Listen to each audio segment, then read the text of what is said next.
the FIFA president revealed, or even Arsene Wenger revealed, that we are going to have a World Cup every year for the under 17s, boys and girls.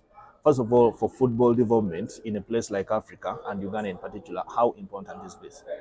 You know, there is something that has been, it's because of the resources, time and money. But there's a generation of players that has been missing out, especially players born in December of every year.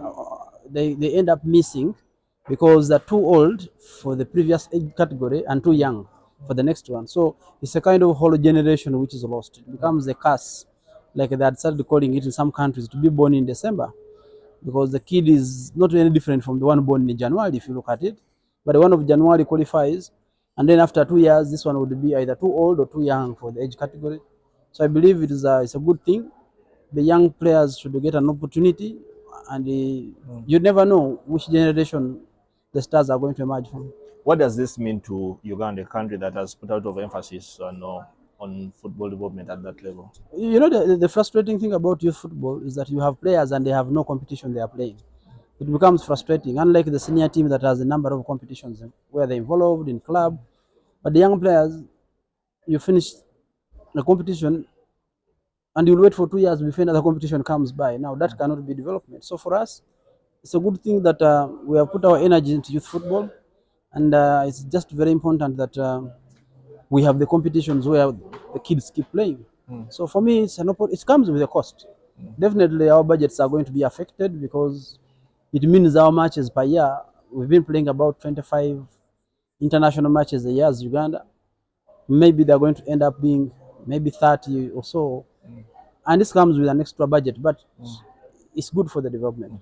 And then the president also highlighted the issue to do with equal pay. We come from an area that is very conservative when those issues arise. Let's say FIFA sees this through and they want to implement it. Realistically speaking, do you think it's something that can be pulled off in a place like Uganda? Well, for me, it can still be pulled off. The most important thing is having enough resources. Nobody says that because somebody is a woman or a man should get differently. We live in the same world, the same challenges. But also, you must notice that the men's football makes more money than the women's football. So you cannot invest for equality and yet you are suffocating, generating more revenues. So at the end of the day, there should be a good balance. But for the senior teams, for example, I would believe it should be the same. However, it's also about availability of the resources. The rate of expectation of players, the male, the senior team, if you did the same for women, then it would definitely affect the budget. If you brought down the one for men to the level of women, definitely it would affect motivation and morale. So we need to strike a balance, although the principle is correct. Mr. President, you're one of the advocates for women football, especially in Uganda.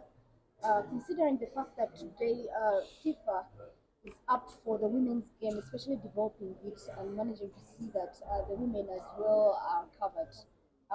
What's your reaction on that? Well, like you mentioned, I'm an advocate of women football. I've not just advocated, but I've also acted. It is important that we consider the girl child to be able to benefit from this beautiful game by playing it, not only playing it, by coaching it, by refereeing it, by even working in the media to support the game. It's generally the women movement, and that is very important that the highest top brass of FIFA is in support of the women game and investing into the development. But it comes back to whatever support you get from FIFA or CAF, eventually it has to be about your strategic planning back home, because we have different challenges as far as women football is concerned, country by country.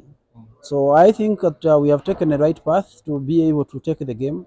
I believe in Uganda it's now acceptable to parents, to religions, that a girl can play football and it's not a taboo. Before we had to fight with that as well. Now there are many girls who are playing football. Now there are role models coming from women football. And I think the future is bright.